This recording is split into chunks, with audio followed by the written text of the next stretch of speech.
And then I block Gemara. This is Friday, Gemara Daf Ches. We're up to the Gemara, the two dots, the bottom half of the page. So the last thing we learned that to explain the different prices when it comes to entitlements, how they distributed entitlements.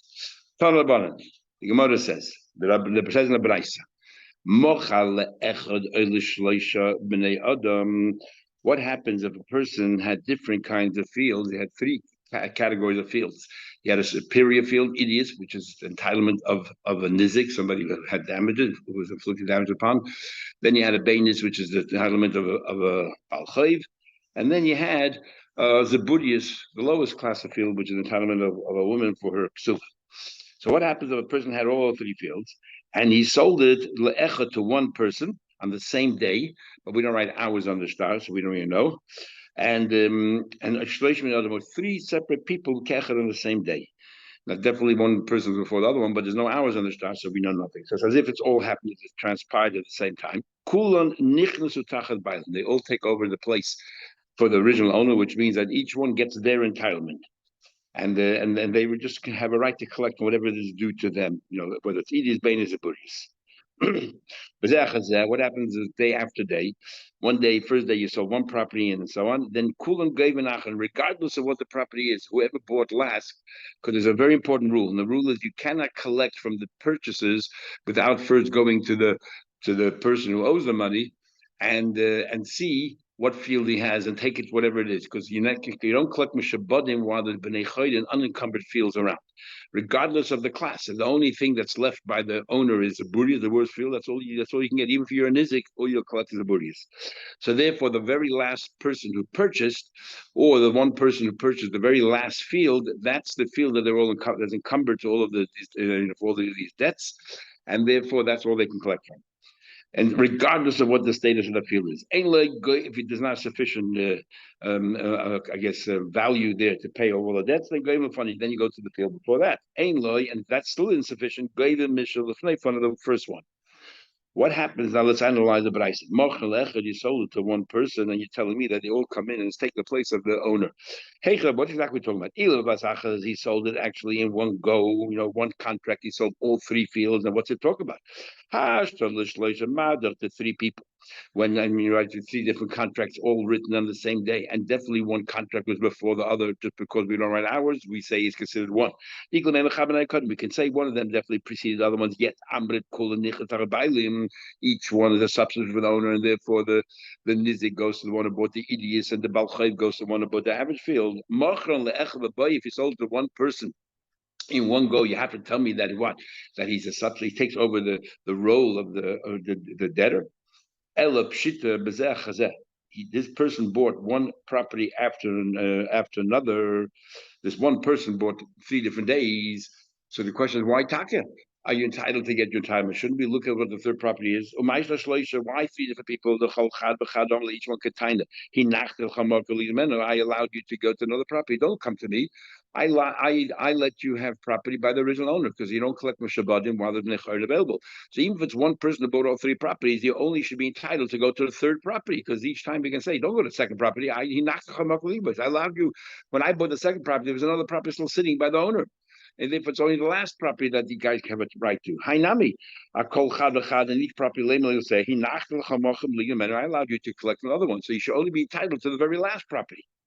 So the Gemara Hochamai scheme we're talking about Shalokach Idias Bacharina. You bought Idias last, so he doesn't want to push you to the last property. That means even the Balchayv will collect Idias, even the Ksula will collect Idias, and therefore he's very happy to say, you know what, just take your entitlements. Says the Gemara, why taka? So why taka are they entitled to the last property? Idiots. Too bad. Since that was the last property, so now our lien, everyone's lien is on this last property, which is the idiots. And now that you ended up buying it, why can't we collect from the idiots? What right do you have to push us off to the Bainis or the Buddhists? Says the Gemara, he tells them, I shas kisu. This is known as the thing of ishas, because he be quiet. If you will be quiet, you take what your entitlement is. Nu shaklitu, take. You're the balchayv. If you want to take what the zikin is, take it as zikin. I mean, the idiot is no point. I mean, for the Zikin, obviously, he wants the idiots. He's telling about Chayv. You collect your idiot, your bainis, fine. If you don't, I will return. I will ask the original vendor to take back the property. We'll exchange money. He'll give my money back. You'll be entitled only to the Buddhas. I will give it back the worst property. And the law is you cannot come to me if there's any properties left over by the creditor, by the debtor. And therefore, you will go there. So be quiet and take what I'm giving you now, basis, and don't complain. For a woman, there's no point in saying that because either way you give me the Buddha. So what leverage do you have? And by Yiddish, he can't take away from the Zik and his right. But by the Balchayv, he'll be affected by it. So the Gemara, so why can't say Zik and So why can't I say the Zik? Look, I know you're entitled to this, but either you take Bainis, or I'm going to give the Zaburias back to the owner, and all you're going to get is Zaburias. Why can't you say the same to him? Must be Taka could. So why Taka doesn't it say that in the Bryce? It must be talking about a case where we're talking about orphans. That means that the seller died, and because the seller died and he left no property behind for the orphans, they're not responsible to pay any debts because the rule is metaltlum of Yisraelim do not go over to the lender, so they have no encumbrance whatsoever. And even though the general rule is if the father has owned property and they collect it even after the father died, the Balchev has a right to take it. That's because the property already, in a way, was connected to them. But here, I'm giving them back. I'm saying Ishas because otherwise I'm going to sell back the property to the original owner. I'm going to give it back to him. In that case, if I'm going to sell it back to the original owner, it's a new property and there's no debt on it, no lien on it. By the same, they're not responsible to pay. It's not responsible to pay.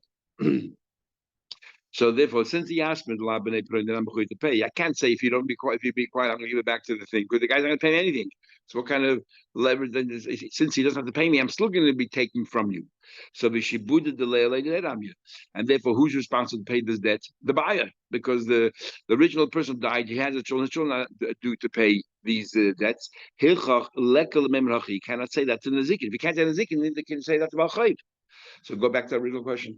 Why can you tell about Chayiv? Even though Edis is the last field that I bought, either you collect from Bainis, which is your rightful property, otherwise I'm going to give the Zaburi, otherwise what? What leverage do I have? Elam, he can say very simply, time of my Rabbanan ain't why did Rabbanan say, deem it necessary to say that if there's any unencumbered field sitting by the owner, by the debtor, you have no right to go to any of the purchaser? Why did they say that? They want to support me, the buyer, that I shouldn't be affected by it. And was affected by it. But in this case, on the contrary, their takana hurts me. Because through their takana, you're going to take from idiots. I don't want to give idiots. I want to give you bainis. So I have the right to say, I'm not interested in the kozchamim when they don't support me. I'm not interested in the takana. Now, who says you can contract out of a takana even though it's there to benefit you? But who says even in a case where it adversely affects you, you can walk away? We already had exubis. Because the Rava, like Rava said, anybody says I'm not interested in the chachamim, they're supposed to benefit me. Where I don't think it's a benefit. For example, like this case, which we'll see in a minute what that is. Listen, Mike going to which particular case you're talking about, like Rav Huna. We said over there that a woman, that the husband has to provide for the woman, and then all the earnings of the woman goes to the husband. But if the woman says, "Look, I earn more than you. I earn more than what the upkeep is, so therefore I'm not interested in the chachamim, and I want to keep my earnings," then fine, she has every right to say that, and the husband no longer has to provide for her, and she can take care of herself, and he has no rights to her money. That a woman can say to the husband, I'm not interested in getting provided for by you, but I said you have no rights to my earnings, to what I earn, because that's to benefit me. Says the Gemara further, Pshita, there's no question. If what happens, Reuben owed money, and then Shimon ended up buying the properties from Reuben, all three properties, and then Shimon turned around and sold the Edis is the supreme property, and the Budi is the lowest class property to a third party, to Levi. There's no question. Mochalaket Bainis, in this case, is Mochalaket Bainis the Buddhist. He sold the Bainis the Buddhist, he left the Edis himself. And now there's a Balchayv. They all go to the buyer Shimon and they collect from him. They don't go to the Bainis the Buddhist. Why? Because the Edis, as we said before, was the last field that he bought. So now all he has is Edis. He can no longer say, Well, the first thing we try to say is Shaskis, I'll give it back. He has nothing left to give back. No longer to say, I'm not into the country where the Chacham doesn't benefit me, because you have no other fields there to push us onto. So therefore, everyone has a right to collect to the idiots, which is the only property you had, and that was the last property you bought. So therefore, our lien is on this idiots. We are entitled to collect from it. Well, Bainis is a Buddhist less like a Bain, and he no longer has the ownership of the Bainis and the Buddhists that he can he can tell them, look, go to.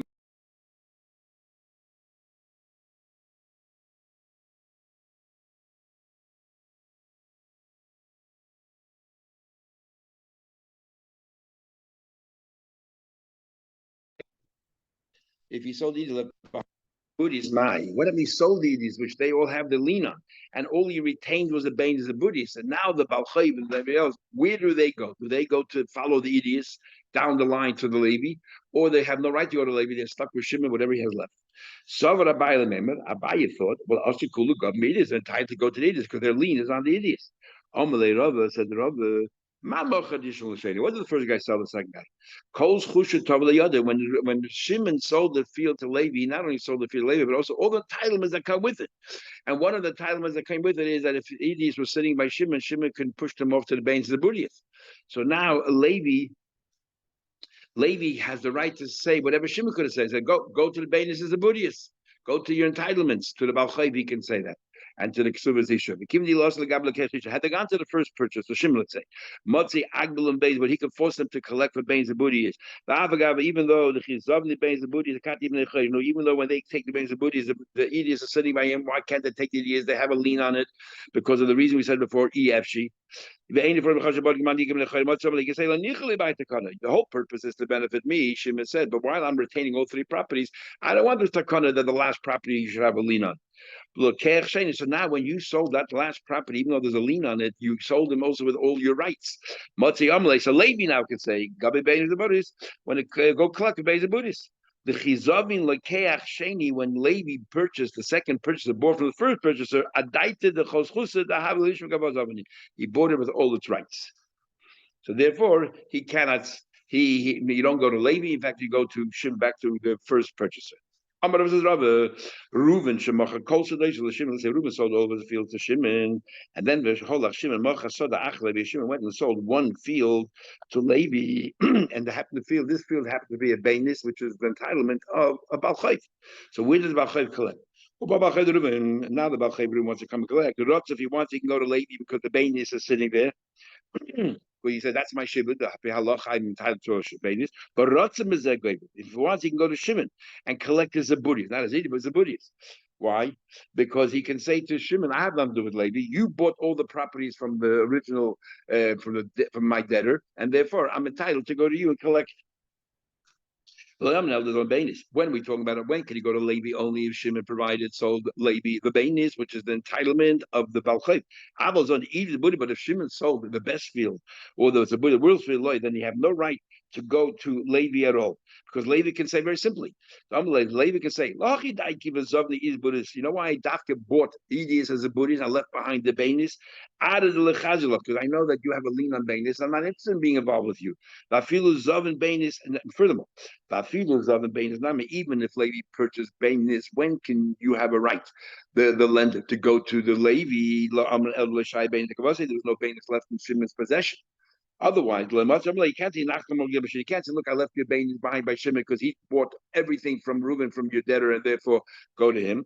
But if he would have left a field Bainis, then you have no right to collect from Levi. He can say, I left you a place. I left you a space. Reuben sold a field to Shimon with a guarantee. And then also the lender of Reuben came. Reuben had no fields left, so he goes to the buyer. The Todd of Shimon, and he collects from Shimon. So obviously he can go back to Shimon, go to Reuben now and get compensation. The question is, can Reuben go and advocate on behalf of Shimon to say, hey, I paid you whatever it is. Reuben has a right to go. There's a general rule that in Jewish law that you can only come in and get involved in the court cases if you have some kind of connection to this court case. Otherwise, he can say, La bal devar you have nothing to do with me and get out. In this case, Reuben, even though I'm collecting the field from Shimon, Reuben has a right to come and advocate on behalf of Shimon. And you cannot say to Reuben, Lav Bal Devarim the Diyad. I'm not talking to you. I'm not negotiating with you. I'm negotiating with Shimon. Why not? The Amalek, because Reuben can say very easily, if Shimon loses the field, I have to pay. So I'm involved. Mafkit Minei, if you take it away from him, come back to me. Others go a step further. Even if Reuben did not guarantee, so Reuben is not related at all anymore. Too late. Now that I'm going to Shimon, the lender going to Shimon, what right does Reuben have to get intervene? I don't want Shimon to have tightness to me. People will be bad. It'll tarnish my reputation. So he has the right to advocate. Face on the Shayman already. We have a rule. Whatever Reuben could have argued to defend his position, maybe I paid you, maybe it's a forged star. Shimon is the same thing. So what's the difference if Reuven can talk or will speak on behalf of Shimon, which is the same argument as Reuven? So Taisa says one of the differences would be if Shimon says, I have no more evidence. We're learning Rosh Hashanah. Once a person says, I have no more proof, no more witness, nothing else, he can no longer tomorrow turn around and bring them in. Actually, we have Machir Shem Gamil and Chum. But if Reuven, even Shimon says, I have no more evidence, if Reuven is allowed to intervene, he can say, but I have evidence. And he can go ahead and bring the agent. And that would be one of the difference. Or another one is if the lender said, let's go to the high court, some other country, and Shimon just can't afford it, doesn't want to go, Reuben can go there instead. Studying about it further, another thing, talk about that. He says, Reuben Shimon. If Reuben sold the field, the Shimon Reuben sold the field to Shimon without any guarees. The Yotzal sick, and now all kinds of rumors are abound that maybe he stole something. Is actually before the buyer made a kinyan yochalach, but he can walk away. Say, hey, he said, look, I bought a field. I'm not interested in getting involved in disputes. Take it back. But but once he made a kinyan, as long as the field was not taken away from him, he can't just walk away. And yochalach, but he cannot walk away. My time at the owner could say, you bought an empty sack full of wind. When do we say that there was a kinyan? Once you walk on the boundaries, that is considered a kinyan. We're talking about there was no guarantee. Because there was no guarantee, once you made a kinyan, the owner can say, too bad, you're tough luck. But if there was a guarantee, then lie. If there was a guarantee, then he has every right to go back to the vendor and say, look, you guaranteed it, there's a dispute, take it back. Even though they haven't taken the field from me, they haven't confiscated it, take it back. The others say even more so. I feel about even there's a guarantee. The vendors are right to say, show me that they confiscated the field from me, then I'll pay it back. But tinus, leave me, recrimination, whatever it is, leave me out. That's how Rashi learns. Taisus has a problem with Rashi because if he made a kinyan, first of all, everyone knows the time. Why choose kinyan chazaka, any kinyan? And number one, and number two, says when is chazaka walking on the boundaries? In fact, chazaka is no paras v'goda. You lock the door, you break. You make some kind of, you show some ownership in making some kind of repairs, but not just walking on the boundaries. So Taisus learns that you made a proper kinyan, but you haven't paid the money yet. And therefore, even though you made a proper kinyan, because you haven't paid the money yet, it's as if you've made up with him that you are not really taking the property until you have one last look. You're walking along the boundary. And therefore, as long as you didn't walk along the boundary, you have the right to return it. Once you walk the boundary, too late. It's not a kinyan walking the boundary. It's more showing that, yes, you're consummating the kinyan, that you're happy to go to proceed with it. So the obvious question is, there was no money involved. Let him just turn around to the owner and say, hey, I owe you $1,000 for this field. Take the field back, because the din is if you can't pay, you take the field back. Take it back for the money. So Taisha says either the field was devalued, it's no longer worth the amount that you owe, or the very fact that now suddenly out of the woodwork came these people to claim that the field was stolen, the value of the field has been reduced, has dwindled. We did have a Gemara in Bava Basra at the beginning where it says that if a person says "Lake Chazek Kni," go out there, make a chazek Kni. As soon as you walk, like about Avram Avinu, that's a sign of ownership. If I told you Lake Chazek Kni, so maybe over here it means the same thing. The Gemara wants to, even though the real kinyan chazak is if you actually make repairs, everything else. But as far as changing your mind, since we decided that we are going to make this transaction, as soon as you walk, that's what the most question is. As far as changing your mind, what's chazak? We know what chazak is as far as the kinyan is concerned, but as far as you shouldn't change your mind, what is the chazak? And we say once you're walking on the thing, and then everything else shows that you want it, so therefore you cannot change your mind. Perhaps that's what Rashi is saying. Seeing tomorrow in Mitzvah Hashem.